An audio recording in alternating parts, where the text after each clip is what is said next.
Hello বন্ধুরা, তোমরা সবাই কেমন আছো? রোজ দিনের মতন সকালে উঠে বিস্কুট আরও খেয়ে স্নান করে নিয়েছিলাম। স্নান করে রোজ দিনের মতন পুজো করেছিলাম, কিন্তু আজকের আমি আমার মাকে খুব সুন্দর করে সাজিয়েছিলাম। এই যতগুলো ফুল দেখছো, যতগুলো আমার বাড়ির গাছের ফুল, আজকে মনের মতন করে ফুল পেয়েছিলাম। হ্যাঁ, এত বড় বড় ফুল আর এত সুন্দর ফুল, খুব সুন্দর লাগছিল মাকে। তোমরাই কমেন্ট করে বলো কেমন লাগছিল। তারপরে ছাদে এসেছিলাম, এসে দেখি না প্রজাপতিটা ফুলের মধু খাচ্ছে, খুব সুন্দর লাগছিল। তাই জন্য একটা ছোটো ক্লিপ নিয়ে রেখেছিলাম। নিচে নেমে এসে দেখি মা আলু কাটছে, আজকে এঁচোড়ের তরকারি হবে তার জন্য।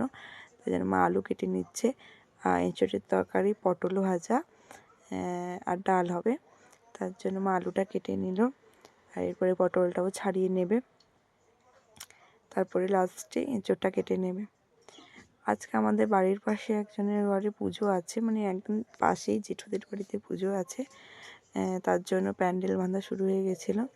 হ্যাঁ, কী পুজো আছে এখন সেটা বলবো না, পরের ব্লগে বলে দেবো যে কী পুজো হচ্ছে। খুব সুন্দর করে সাজাচ্ছিল, শুধু প্যান্ডেলটা এখন শুরু হয়েছে, এখনও কোনো সাজানোই হয়নি।